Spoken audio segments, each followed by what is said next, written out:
Good evening, everyone. Good evening, Good, good everyone. Are evening, you good all, evening, good evening. Good evening. Good are you evening. all are you all fired up for today's interesting session? I hope we are all fired up. Um, if you are watching us from our YouTube channel, please try as much as possible to drop your emojis.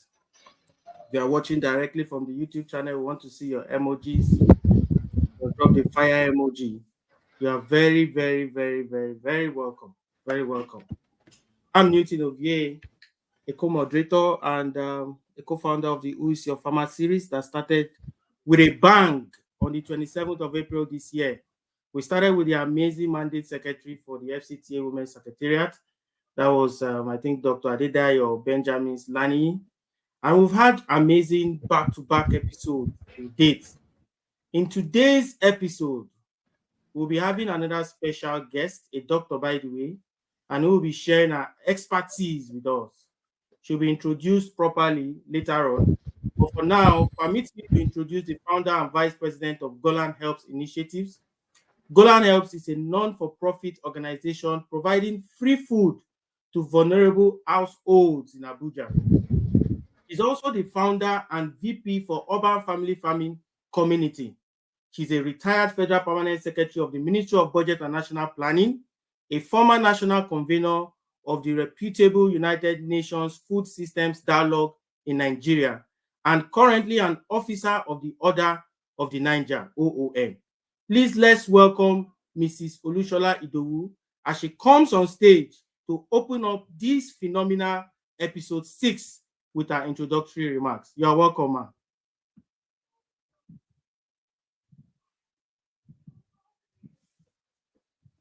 Thank you, Mr. Newton. Before I do the introductory remarks, let me also briefly introduce the facilitators. The first facilitator is Mrs. Adetunji Stella, an agripreneur with bias for practical agriculture in the most natural ways of farming.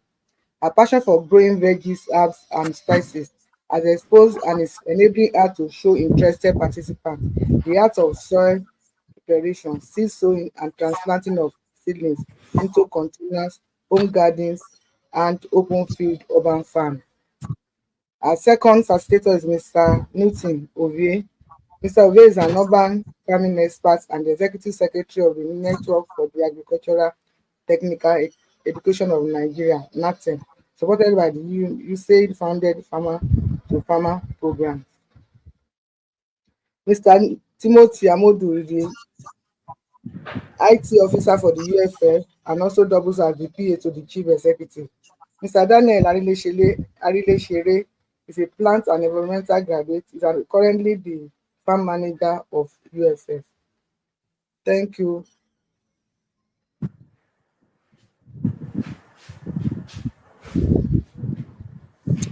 I welcome you all to this episode 6 of our series 1 of Who is Your Farmer. Today we are diving into an inspiring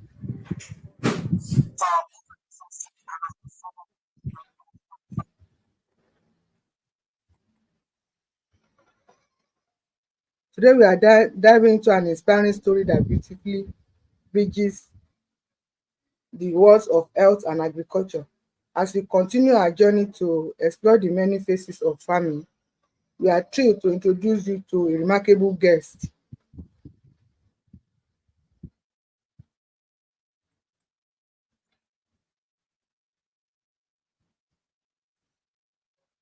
We are thrilled to introduce you to a remarkable guest, a medical doctor who has traded a white coat for a pair of gardening gloves. This episode will take us on a journey of transformation as we learn how this dedicated individual has taken our medical knowledge and applied it in a vibrant urban farming setting. She is not just growing food, she is nurturing a holistic approach to health that concerns people with the food they eat. Join us as we discuss the challenges and rewards of transitioning from medicine to farming, the importance of sustainable practices, and how we can all be inspired to cultivate better health through the food we consume. Let's get started. I want to thank you so much for joining us for this episode. Next is the introduction of our guest by Mrs. Adetunji. Mrs. Adetunji, please.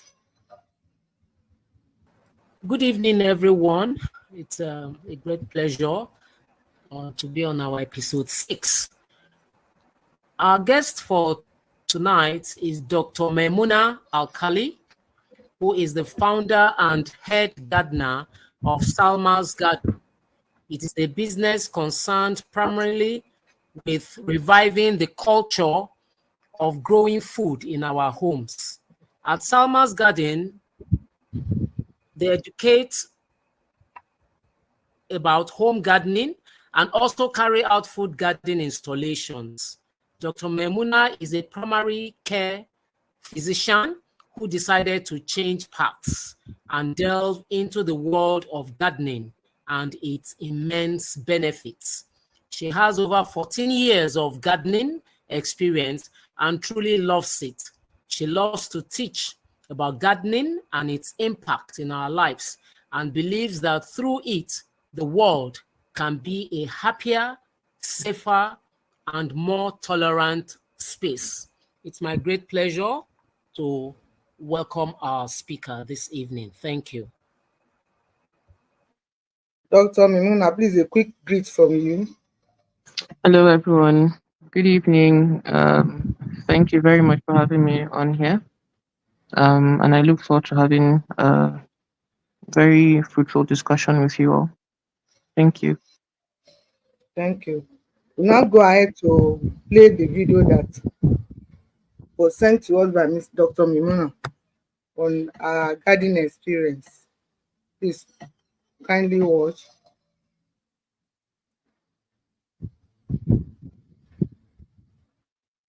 Welcome to Urban Family Farm in the heart of the city. Hello, everyone. Welcome to my garden. My name is Maimuna Alkali, the CEO of Salmar's Garden, and I believe that every home should have a garden. So I'm going to do a quick tour of my home garden. In no particular order. I have a lot of things everywhere. So I grow fruit trees, and these are the different varieties of fruit trees, local ones, foreign ones. I also do herbs. And this is my main vegetable garden. I grow flowers, as you can see, edible flowers. I like to grow a variety of things. So this is amaranth, F4. You can see a really red one. I have different flowers, and I have this big one that I'm waiting to allow to go to seed. You can see a pretty rose over here. Let me see, let's start from here. So as you can see, my entire house is made of concrete, so I have to grow in containers and raised beds. I have these containers I make, the metal planters on wheels that are easy to move around your house, especially for me who has concrete. Maybe whatever I planted in here might not like too much sun or too much shade, so it affords me the ease of moving around. I have some tomatoes planted here. You can see this amaranth here has gone to seed. I have some kale over there, and I have carrots here. Can you see them? We started harvesting some of the carrots. Let me see if I can pull one up. Yes. Oh, nice. This is a good sized one. So yeah, carrots. I have, like I said, different fruit trees. The one right before me here, you can see the fruits, the star fruit. My daughter attempted to grow potatoes in this sack, but it didn't work out. I have lemons here as well. Can you see the lemon here? Star fruit. I have pomegranate trees. I grow everything in containers. I don't have space to plant anything in the ground except outside my house. You can see the pomegranate fruits. And this particular one is growing in this tree. Here I have cherry tomatoes. I don't know if you can see them clearly. Yeah, I have cherry tomatoes. They're going all the way up here, and I grow them in this wooden planters. I've been growing in these planters for 2 years now. I have some turmeric here. I have some, like I said, I grew local and foreign fruits as well. I have raspberries growing here. We harvested ripe ones this morning. More cherry tomatoes. What else do I have? I have turmeric in this container. I have ugu growing here. Here I do a lot of my potting. You can see the soil. You can see the different things I have growing on here. Then I have parsley here. My growing medium. Then I have ugu here. I made this planter. It's a fabric planter that I made specifically for my ugu, and then we made a special kind of trellis with binding wire. Very simple, but this is directly behind my kitchen so that I have easy access to ugu whenever I need it. As you can see, my house is covered in plants. I have sweet potatoes here. These are sweet potatoes growing in here. We've harvested the orange sweet potatoes. This is a planter I made out of pipes to grow strawberries for us, and we've harvested quite some. This is made out of a 6-inch pipe. More pomegranates. So my house doubles as a nursery, my makeshift nursery before I moved to my permanent garden center space by the grace of God. So I have some yellow figs here. Can you see them? Yellow figs. Then what else do I have here? I have a lime tree also in a container. Like I said, I grow everything in containers. I have lemons over here. You can see the weather is changing, so everything is complaining already. You can see these ones are droopy, so we need to water them. So as you can see, everything I grow in containers. Everything. Yeah, everything. All my trees are in containers. I have this trellis. I don't know if you noticed it from earlier. A grape plant is growing over. And then over here, I planted ginger. Let's see. I don't know if you can spot this one right here. It's already showing. So we'll be harvesting ginger in a few weeks, or maybe by October ending or thereabouts. Once it starts to shoot flowers out, then we know that it's time to harvest. I have my pomegranate tree here. This one's the birds have got into it, and then this one has started cracking. I think we left it on for too long, or yeah, and the birds have also got into it. Yeah, so they are our neighbors in the garden. We allow them to eat some of our fruits. More herbs over here. More fruits. This is an orange tree. This is henna. So yeah, that's all I have going on in my garden. Nothing much. This is all about my garden. I believe in growing everything that I can grow as much as I can. This is a lemon. The oranges, some of them, these we need to change their containers because they've outgrown them. These are limes growing here. Let me see if I can get here. Yeah. Break off the branch. Yeah, this is lime. Lemon. So my entire house is covered in plants. This is coffee. We harvested some and attempted making some coffee of our own. I have some apple trees. They've given us fruits in the past, and it's currently flowering at the moment. Yeah, let me see. Apple flowers. And yeah, that's all. That's the end of the tour of my garden. Thank you for listening in.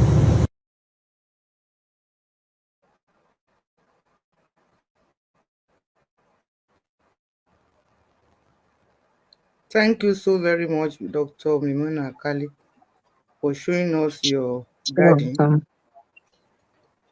So we are going to start with the question and answer now. And we'll start with Mrs. Adetunji asking the first question, followed by Mr. Newton, followed by Mr. Mood, and followed by Mr. Daniel. Then we'll go another round again. Thank you. Thank you so much, ma.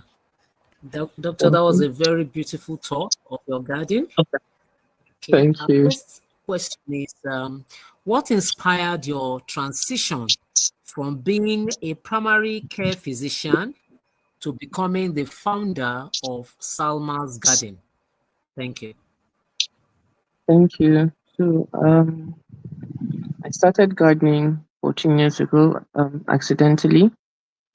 Um, I had, when you wash your tomatoes and peppers and you just pour the water on the ground and, they start growing. And one year I harvested about, let's say, about between half a large basket of tomatoes to maybe one full basket. And I found that,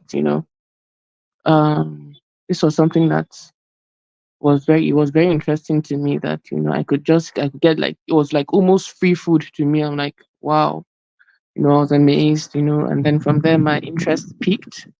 I started growing things like cucumbers, vegetables, and then I moved to a place where I got a larger space, and I just saw that I was doing more and more, delving deeper into gardening, and I found that what I was growing on my own naturally. I've never used any chemicals, fertilizers, or any of or pesticides in my space before. I found that it was totally different from what I was buying in the market. It was more flavorful. It even felt more nutritional, even though I don't have the things that I need to test for nutrition. But it was just so much different, and I was like, there's something here. And gradually, I just felt that I was getting more satisfaction from gardening than I was getting from my job. And gradually, I started to share my journey with different people, and it became a business slowly. I started selling plants, I started selling compost, and I was making money. And I also found that in gardening I had a better connection, with my creator. So I was like, I don't think medicine, the way I'm practicing it at that time, was what for me. I needed to delve into the world of gardening, and that's how Salmar's Garden came about. Yeah. So I stopped practicing medicine about in 2020. Yes, I stopped practicing medicine in 2020, and I delved fully into gardening, and I've been very happy since then. So, sorry. Wow. Fantastic. Wow. Uh, this is this is amazing. Very amazing, man. You mentioned that you stopped. Imagine having to go to medical school for about quite a number of years, finishing medical school, and then start working as a medical doctor, and then you just decide to switch to home gardening. Hmm.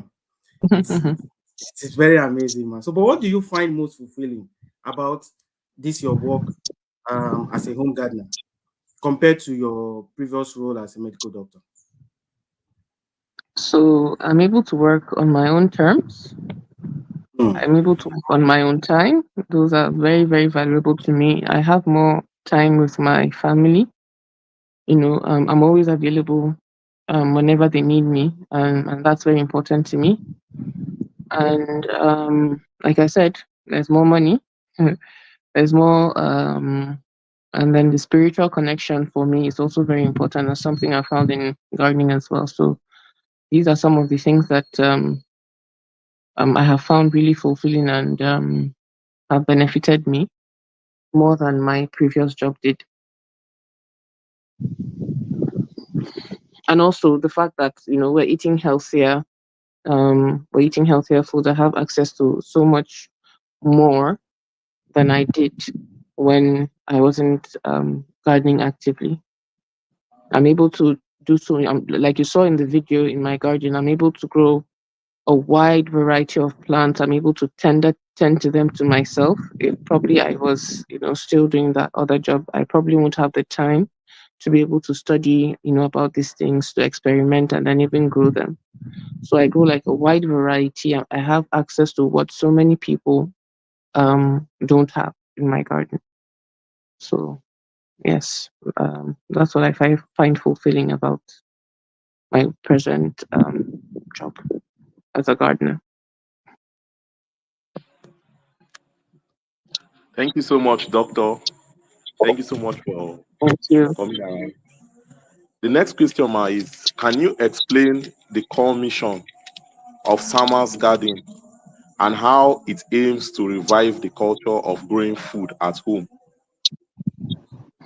Okay, so I believe every home should have a garden, and I guess that's our core mission. Every home should have a garden. Every home should grow at least some part of what they eat.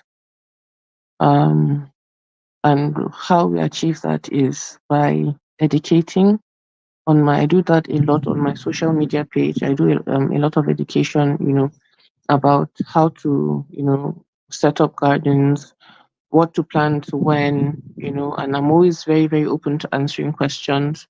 And this year, I actually started holding classes. I started holding classes, teaching people how to start planting their food from seeds. And I hold their hands, for a very long time from the session up to when they do their first harvest. Then I also go to schools, advocating about um, planting, in schools. Hopefully, maybe next year I'll do more for schools, um, you know, telling them about the benefits of growing their food and probably even helping several schools to set up their school gardens. So I believe that we need to have gardens everywhere, especially fruit gardens. Nigeria, as it is now, um, especially in the cities, there's a population crisis, homes are crowded. But I'm sure if we're able to advocate for community gardens, it will go a long way in um, solving, the current food crisis that we have. So yes, for me, primarily it's education and helping people set up gardens in their homes. Okay, thank you, Dr. Maimuna, for the insights. Really appreciate. Thank you very much. Welcome. Yeah. So the question I'm going to ask you is, how do you think home gardening can positively impact both individuals and communities? Okay. Um, as individuals, home gardening, when you garden at home, just having green around you is beneficial psychologically, and then it affords you, the ability to exercise. You're moving around. You have something to look forward to. You have a sense of purpose, and that way, you just feel fulfilled. You feel good about yourself, and then there's something about watching things grow. It does so much for your self-esteem. It does so much for your person. You just feel good. You become an all-round happier person. And when you're deliberate about growing the food that you eat, you um you know what goes into your food. You are more aware. And as a home gardener, you have the ability to grow a wide variety, of foods and fruits. Some things you won't even have access to them. You can never get them on the market. So, you are able to you become a happier person mentally, physically. You're eating more nutritious food. Um, and then it even helps, bonding with family. My children love to plant seeds. Once my daughter sees, a packet of um, maybe one of her favorite foods, like the melons or watermelons, immediately she wants to get a seed and plant. And it also teaches us, delayed as individuals, it teaches us the value of patience, and delayed gratification. So you know that when I plant a seed today, I'm not going to harvest it tomorrow. I have to take my time. I have to wait, to harvest the fruits of my labor. It's going to take time. I need to do all I need to do, but eventually, once I do, I put in the work. By the grace of God, I will harvest my fruit. So it teaches us patience. It teaches us resilience as individuals, and then for the community, it fosters bonding. You know, it fosters bonding. If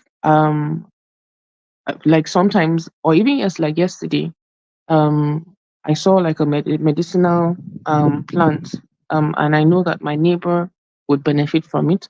I took some of it and I sent it to her, and that's fostering bonding in the community. When I grow my food, when I grow different vegetables, I share with all my staff have take get from my harvest. And even even my neighbors sometimes, I send to family, I send to friends. Everybody's able to benefit, from the garden. So fosters community bonding. It helps to um reduce stigmatization. Once everybody is in the garden, especially when we have community gardens, which I hope we'll have soon, everybody is going to pitch in. you know we're all digging the soil, we're all planting together. In the garden, everybody, you let your hair down. So, things like stigmatization, everybody has a role to play in the garden. People with disabilities, the rich, the poor, everybody. And then even security wise, when our youth are positively engaged, it distracts them from doing otherwise negative things. And you find that there's less crime in communities where there are gardens. Um, and it just generally promotes, the health of the society. Yeah, there's so many benefits to it. I can't even exhaust them. But these are just a few. Okay, thank you Thank you so so much, much. Doctor. We are going through for the next round of questions now. It will also be started by Mrs. Adetunji. So, question 5, please.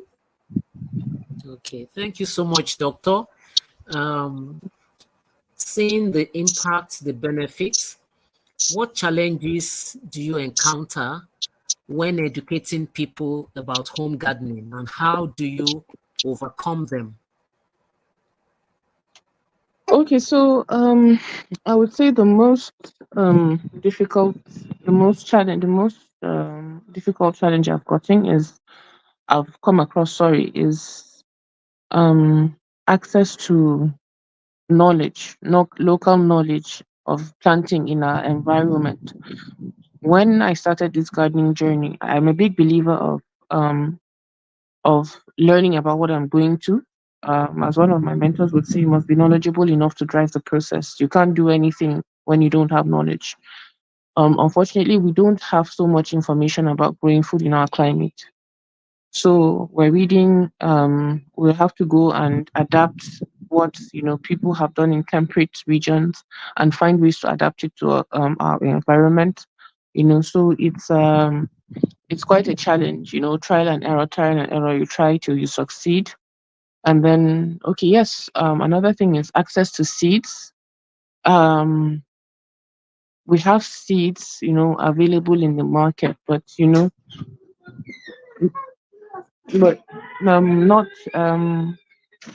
they're not readily available for individuals, for people to um purchase. And again, sadly, most of the seeds we have to import, you know, um from abroad, which shouldn't be, because those seeds are not primed to our environment.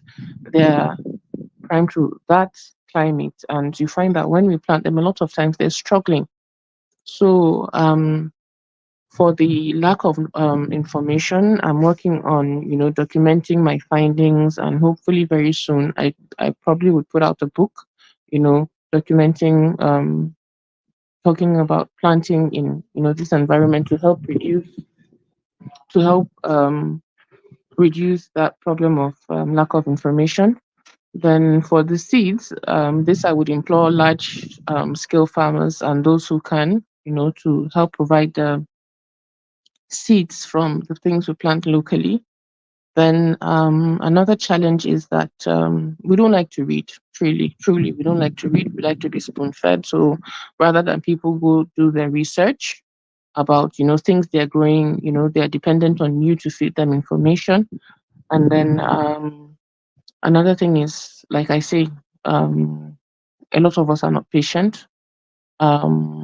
We want to see immediate results, and sometimes we believe gardening is easy, and it's not. So once people encounter a difficulty, they begin to they begin to ask, why is this way, why is it that way, and they what's the word I'm looking for, they just expect everything to go smoothly, and we know that life doesn't work that way. So yes, these are some of the challenges that I've encountered basically. So lack of knowledge base, lack of resources. Those are the two main things. And then just general inability to study for ourselves. Yes, I think those are the challenges. Thank you so much, Ma, for enumerating some of the challenges that have been bedeviling you as you encountered the home gardening and how you're able to overcome them. Thank you so much. We believe that you've had over a decade and a half experience in home gardening. So, how have you seen attitudes towards home gardening evolve over the years? Oh, well, so really, people have taken interest, especially now that everybody is health conscious. You find that um, with the with the increase in health consciousness, everybody is, worried about what they're eating. So many diseases are linked to the food we eat. So people really, really, really are taking up so much interest in gardening. More and more people want to grow food. You find people saying, they have balconies. What can you do on their balconies? Some people have large spaces. Some people, even if it's just a container, they want to try something. I remember someone who I helped with setting up a garden. I think she lives like her balcony is on the third floor. But you should see what she has done with that space. She has different fruit trees, tangerines, pomegranates. She has vegetables growing. You know, um, she's really making the best of her space, and a lot of people also are doing that. Trying to just have available food um, as much as they can close to them. So attitudes have changed. People no longer think that farming is for the poor people. No, people no longer think that only a select group of people can do it. People are ready to face the challenge. Of gardening, demystify it, and then take it head on just to enjoy healthy food.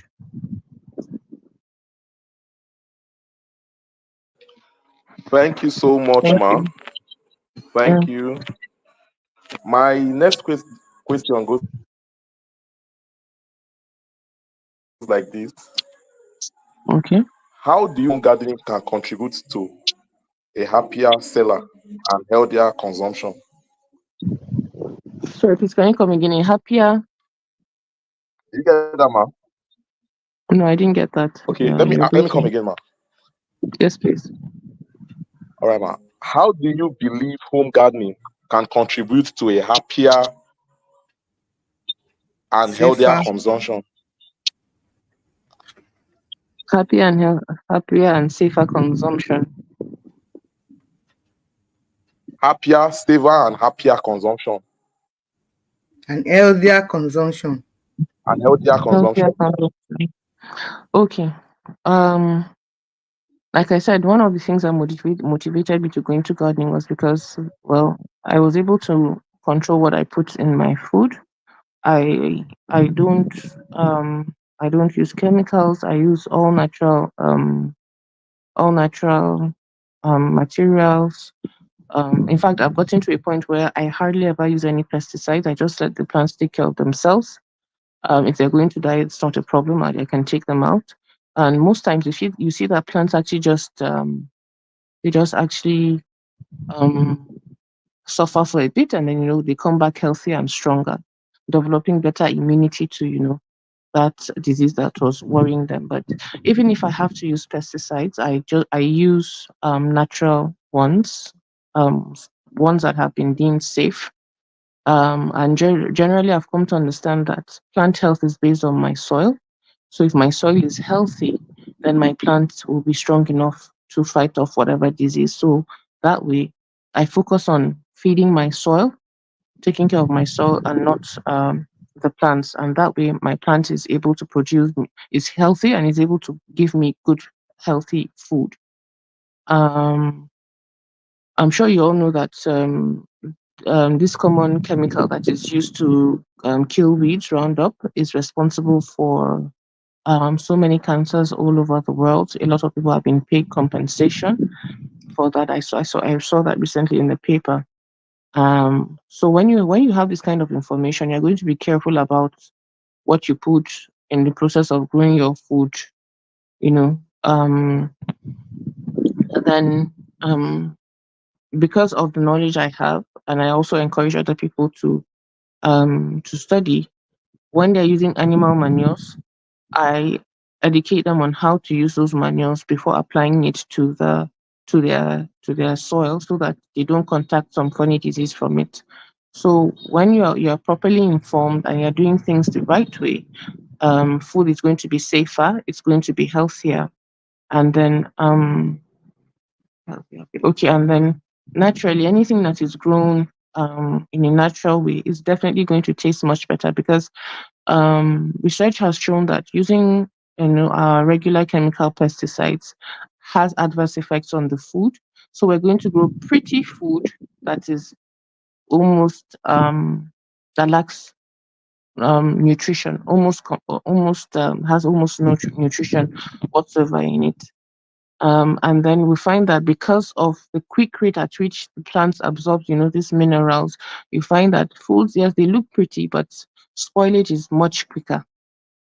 So we are wasting money because the stuff you buy from the market doesn't last long. I'm sure we've experienced it. If you've bought tomatoes from the market compared to the ones you've grown at home naturally, you find that the ones you've grown at home naturally last far longer than the ones you buy in the market. In fact, you think like there's one special breeze they used to blow on them in the market, but once you bring them home, they immediately transform and begin to change color. So you wonder what is going on. I've been to the market once and I saw people washing okra with clean, and I was so surprised. Why would you do that? So you wonder what are the practices that people are doing on the farms just to sell stuff. But when I'm growing this food myself, you know, I know how I'm harvesting, I know how I'm washing, I know how I'm preserving. I'm not doing any of those nasty stuff. So definitely, once you start home gardening, you're going to be happier, you're going to be safer, and you're going to be healthier. So yeah, um, I think that's it. Thank you very much, Dr. Maimuna. Really appreciate your presence here. Thank you, ma. Okay, so the next question would be, for someone new to gardening, what advice would you give them to get started and also stay motivated? Mhm. All right. So the first thing I tell them is gardening is not easy. There's no point deceiving ourselves that it's easy. It's not easy. So we have to be realistic and tell ourselves the truth that gardening is not easy. But then again, I ask them, are you up for a challenge? And then, for example, in my seed starting classes, when we're planting the seeds, I do it in such a way that you're able to visualize your harvest. So, that keeps you motivated, that keeps you going. For example, we get a combination of seeds that would grow you a salad. So people are excited and are already thinking of I'm going to eat salad in a few days. So that keeps them going, keeps them motivated. I tell them to have requisite knowledge. They should learn to ask from people who have experience. They should make their mistakes. Nothing is perfect in life. So is gardening. They make their mistakes, learn from their mistakes, and then um, you know, continue, pick up from there. So you learn, you ask, you make mistakes, learn from them, and then you practice. You have to practice, keep on practicing, keep on trying different things, see what works for you, and then repeat, the entire circle, and then unlearn some things, because whether we like it we like it or not, there's some information that we have that doesn't really make sense anymore once we start our gardening journey. And then I tell them to start small. Don't go starting like big when you don't have the experience. Start small and gradually grow with your garden. And then I tell people to grow what they like to eat. There's no point in growing things that we don't like to eat, but because they look pretty, would grow. Um, so yes, and then they need to understand that gardening is about patience. There's hardly anything that you're going to plant and then you harvest in. I think maybe the only thing you can harvest within a month is radish, but every other thing is going to take time. And it's all about process. So enjoy the process. And then towards growing. So most of the times it's not really about the end, but about the process that takes you there. So this is my advice to new gardeners. Thank you Okay. so much, Doctor. You're welcome. So you are taking the last question, Mrs. Next Adetunji. question. Before you go Yes, to the please. audience. Okay, ma. So, Doctor, looking ahead, how do you envision the future of home gardening in urban areas, especially in Nigeria? Mm. Thank you. From what I'm seeing now, so many people have really taken up, the idea of home gardening. And the first lady has the initiative. I think a competition every home a garden, and I think she even did a few demonstrations, about her own garden. But I was really, really, really, especially with the economic situation now, I think people are really delving into home gardening and seeing how they can help themselves, and reduce, what they spend in the market, because really gardening is a very, very generous endeavor. You plant one tomato seed and then you get like more than 50 or 100 depending on what you planted. But gardening is very generous, and someone says that gardening, growing your food is like printing your own currency. And really, once you begin to garden, it seems like it's as if you're printing your own currency. So more people are saying that, more people are enjoying the benefits. People are benefiting from their gardening. So I think that more and more people in the future, almost virtually every home that can have a garden will have a garden. And interestingly, when I moved here, I moved to Abuja 2 years ago. I had a much larger space, in Kaduna, where I came from. And when I moved here, one of the things I lamented about, there's so many estates, and you don't find, you find that the spaces are very small. But of recent, I actually saw an estate advertising gardening space, you know, as well as part of their package. So, it tells you that yes, people are joining the bandwagon, and are saying that this gardening is something that a lot more and more people want to be involved in. And another thing I really, really hope that we can do, something largely that the government would do, but if we can advocate for it, I'm sure they would. If they have listening ears, they will listen to us. Is to um, provide community gardens, especially in urban areas. When people are living in houses, face me, I face you kind of house, where are you going to put, where are you going to plant anything? I remember speaking with people I've worked with in the past, especially even when I was still practicing medicine. I used to ask some of my patients that, isn't there a space you can have within your home to, just plant a few things? And most of them, their complaint was that the kind of household they live in will not afford them the ability to plant anything. So for spaces like that, high density areas within estates, we're able to provide land for community gardening. I think it's really going to make a difference. So I hope, I'm hoping against hope that we'll be able to get some of these things in future, especially the community gardens. But for home gardening, that one, it's guaranteed that it's going to boom. In fact, it's booming every day.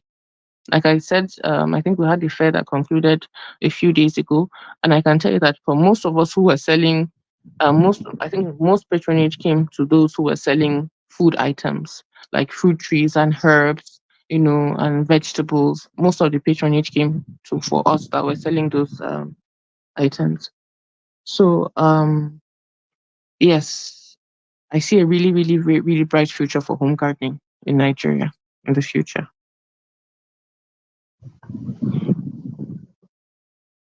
Thank you. Thank you, Dr. Mimuna. Yes, ma'am. I already have some questions here that I want you to attend to. The first one says, how do you control pests and reptiles in your home garden? Can you attend to that first? Okay, so pests and reptiles. So like I tell people when I'm educating them, it's just like we get sick. I'm sure there's none of us here who hasn't fallen sick, even if it was just a flu. So disease is a natural part of our garden. So let's not think that having disease and pests in your garden is an abnormal thing. Yes, sometimes it can be overwhelming, but really, if we don't have pests and all those things in our garden, then we need to question our ecosystem. So we need to understand that they are part of our ecosystem. But usually there's an imbalance. And most of the times, when our soil is not healthy, our plants cannot be healthy. So we need to focus on the health of our plants. And then there's some pests like aphids, and mealybugs that are seasonal. So you need to observe them. You find aphids and mealybugs on your plants usually when the heat season has just come in towards the beginning of the rainy season. When you see that there's a flush of young growth on your plants, you find that these insects are more on your plants at that time. And then, as now that with the rainy season is going away, we're entering into the dry season, you might also see a surge in those pests. So, me, what I do basically when I see those kind of pests, I just wash off with water. I hardly use anything to spray. Once I wash those insects off with water, it surfaces. And like I say, most of it, except it's overwhelming, the plant is able to recover on its own. And if I see that it's too much, I just cut off the parts. The plant will recover. So I don't use any drastic measures as such. And then as for reptiles, I'm sure most of the reptiles that we are referring to are snakes. I've never seen a snake in my house. Maybe because I grow a diverse range of plants. I also have, even though it's not that much, I have some lemongrass, but I've never seen any snakes in my house. Reptiles, for lizards, I like the lizards around because even the lizards are part of pest control. They eat some of the insects that would otherwise cause problem um to your plants. Even spiders also are good for the garden because they eat some of these pests. So it's just having the knowledge of the different kind of pests, and then why are they here. These are the questions you ask yourself. Why are they here? Is it the time of the season? Is there something I'm doing too much? Like sometimes if you feed your plants too much nitrogen, you put too much maybe manure or too much fertilizer, it causes a rapid growth in the plants, and is this young growth that these aphids and mealybugs like. So they now come and overwhelm your plant. So you need to ask yourself these questions, and like I always say, it's important to read and have the knowledge of some of these things, so that way you're a bit better able to understand. So I don't know if that has answered that person's questions. I won't recommend any pesticides to use. The only thing I use is water and my scissors. If the plant is Okay. overwhelmed, I cut off the parts. That's it. Okay. Thank you so Yes, ma'am. very much. And the next question is the fact that the person said, I can see from your garden that you have so many varieties. How do you get those varieties? I mean, your source. Oh, my source. I have different sources. I have so many different sources. A lot of those plants, some of them came as gifts. Some of them I buy from different places. I can't list like one particular source, but I'm blessed to have people who have different varieties of plants. Yes, I've gotten so many different gifts from people as plants. And then you have a lot of people who sell plants. So many people who sell plants. So I buy from them, and if I'm able to also get some from abroad, but most of the times I buy them locally, or some of them are gifts. Okay. Thank you. Another question says, to start home gardening, what is the minimum capital to start with based on your experience on home gardening? Wow, minimum capital. I can't give a figure. I can't give a Mhm. figure. It depends on what you have. It depends on the space you have. If you have space in the ground and you have if you have ground space, it's different. If you don't have ground space like me, you can see that I have invested a lot in my planters, and the containers I use. So it all depends on really what you have with you at that time. I can't give you a figure. I can't give you a figure. Okay. It could So be it as depends. simple as as simple as you having a bucket with soil and then you open a tomato that you bought from the market and throwing seeds. That's a garden. It could be as little as that. Could be as much as getting cement bags, rice bags, or something like that. Yes, yes. So you might need to buy bags, cement bags, or or if you have ground space, maybe you need to clear the space. You're going to invest in that. You need to get seeds if you don't already have. You need to get manure. So it all depends on the size of space you have, and really, it depends on what you have. I can't give you a figure. It could be as high as millions. And it could be as low as you having a bucket and soil and just tomatoes and peppers that you bought from the market. You just open the pepper seed and just throw it into that soil and your garden starts. Okay. Thank you so very much. From the Yes, ma'am. facilitator, does anybody have questions? 'Cause I can't see any more questions from the audience. Does anyone have questions from the facilitators? Please unmute yourself and ask your question, please.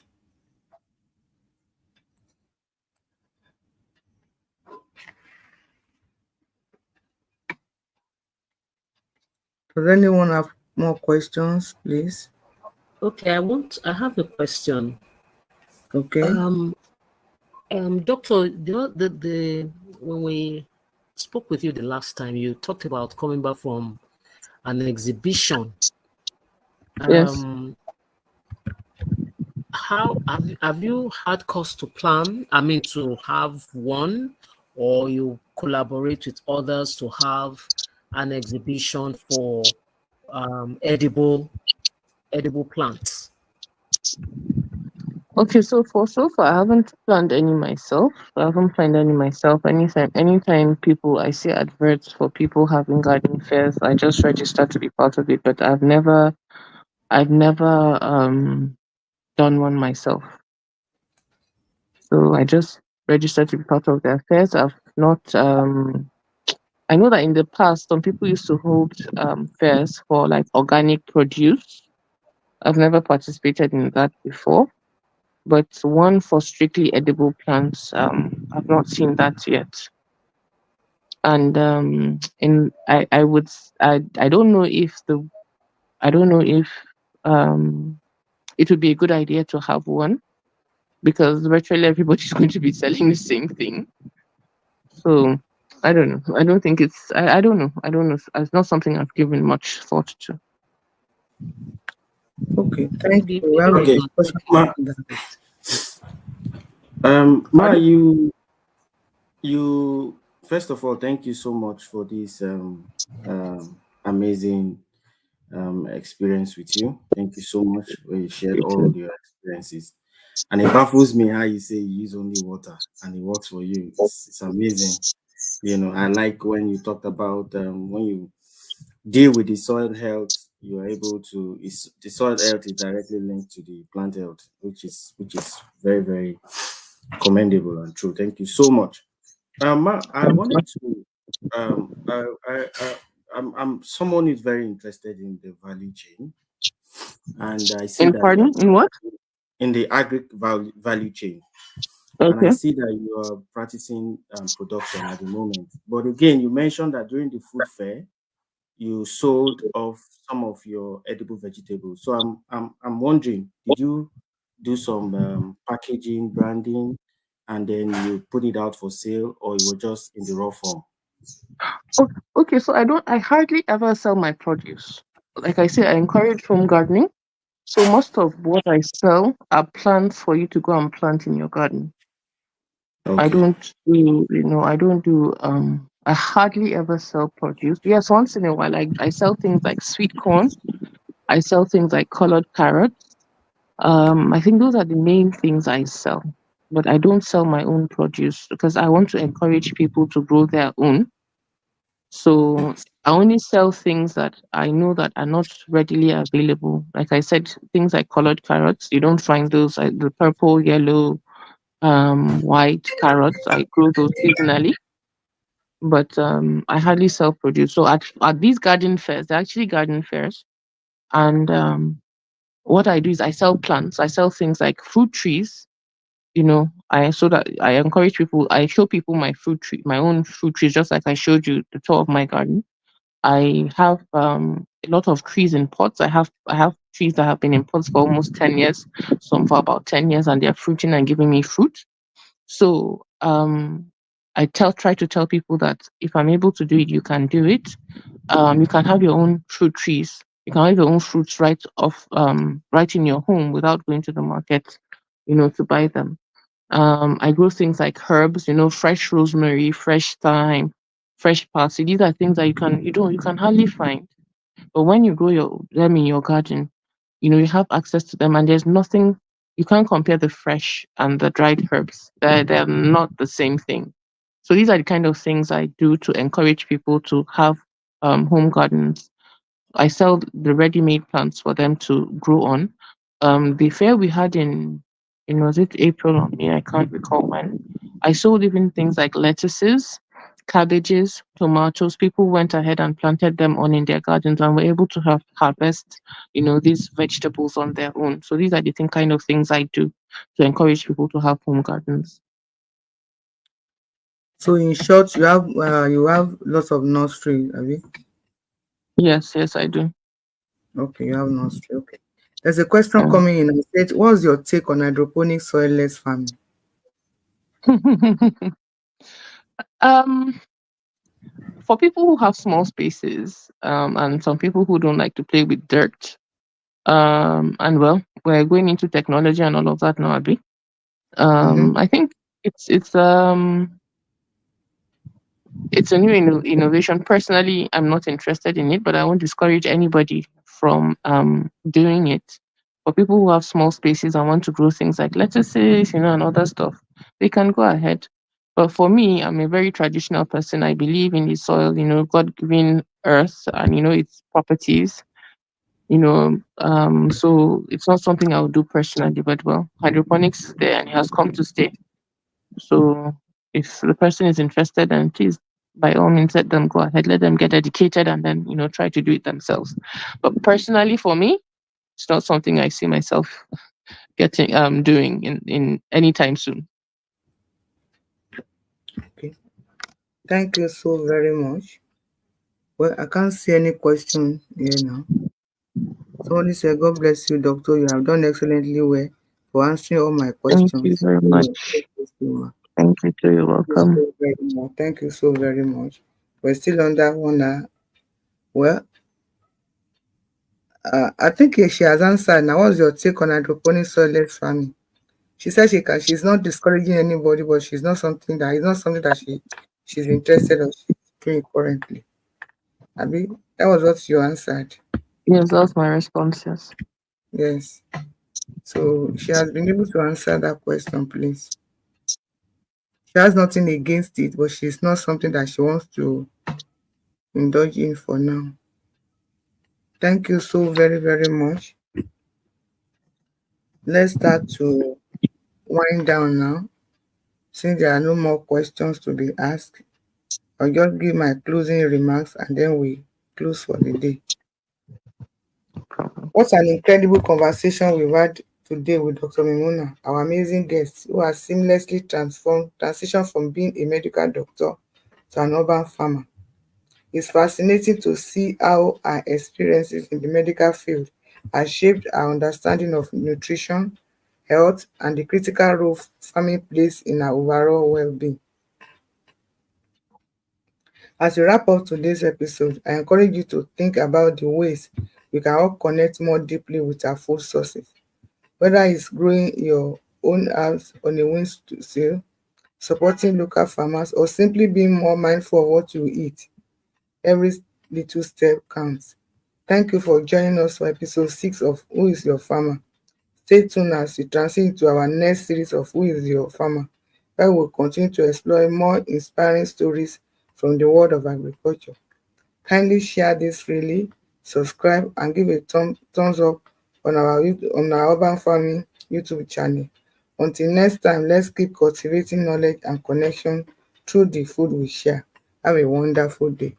Thank you. Sorry, sorry, Thank you sorry. very much. I'm seeing something. Somebody said you said you don't use fertilizer, and he said, so what do you use, ma? That person must be coming a bit late. Yes. So can you please quickly just run through it, because I think somebody just Okay, wants so to know. I don't use the chemical fertilizers. I use manures. I make compost from my farm waste. I make compost, and it's a very important part of my soil composition.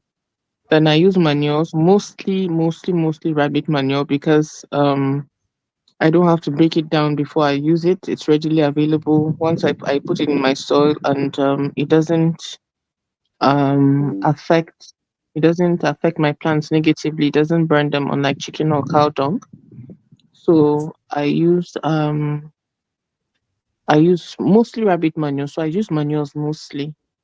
Even though like right now I want to try plant manures. It's the I don't know if you know Titonia. It's a flower. It's called the Mexican sunflower. It's you find it begins to grow towards the end of the rainy season, and then once they begin to flower, yellow flowers, you see them mostly by the roadside. It's Yeah. Yes, you see them once they begin to flower. It signals that Hamatan has come. So it's called Titonia, and Kenyans have used that flower so much. It competes so well with conventional fertilizers. So I want to try using that as well to see how well it's going to benefit me. So basically, it's just rapid manure or my compost. That's all I use, and I want to experiment with the plant fertilizers as well. So that's it. Okay. Mm. Dr. Memuna, Yes, you ma'am. spoke too much about the rabbit manure.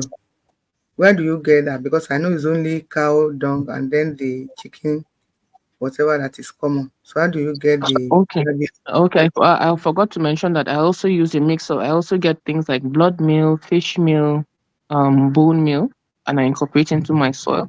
So rabbit manure, I look for people who have rabbits. Funny enough, you actually have a few people who are rearing rabbits, and they're always looking for people to take off the manure from them.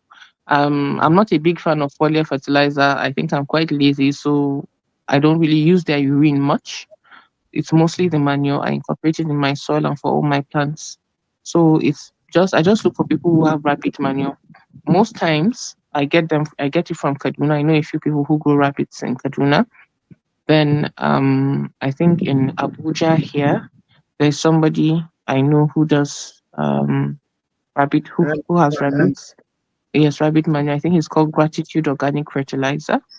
That's in Okay. Abuja here. He's the only one I know, but most of the rabbit manure I get is from Kaduna. Kaduna. Then for the blood meal, bone meal, and fish meal, I go to people who formulate chicken feed. Okay. The ones, yes, they have, because in their formulation they use all these things as sources of Yeah. protein and calcium for the chickens. So Yeah. they have them available. So I go to them and I incorporate it. Like now that we're going to plant garlic very soon. October is the time to plant garlic, especially if you're in the north. I'm not sure how well it will do in the south. But right now, I need to get a lot of blood meal and bone meal to feed the garlics and onions, because at the beginning stage you need a lot of this. So I'm going to go and source for large amounts and keep on the farm so that I'm able to feed my plants well. So yeah, these are some of the Okay. things I Thank you use. so very much. A Mm. question is coming now, and I want to be very, very careful. But I can tell you, I have some people that, in fact, of recent, we had a training uh, of recent. The person said, Mommy, do tell doctor I would like to visit our home garden. But what I will do, I can give a shout out to as many that want to come. So we arrange. I will have to bring them myself so that I don't expose you to unnecessary Yes, whatever. I understand. The thing is that my garden is actually moving very soon. I'm opening a garden center soon, so I will stop receiving gardeners in my house, people in my house. Okay. Yes, I'm opening a garden center soon, and it's basically going to be the same setup. I'm going to have different things growing there. So When will I that hope be? that by How soon will that be? How soon will that be? I'm already working on the space, so I'm hoping that by the end of October, November, Okay. I would have opened up the space by the grace of God. Yes. So as soon as I open up, I will let you know. Okay. Thank you so very Yes, much. but yeah. Okay.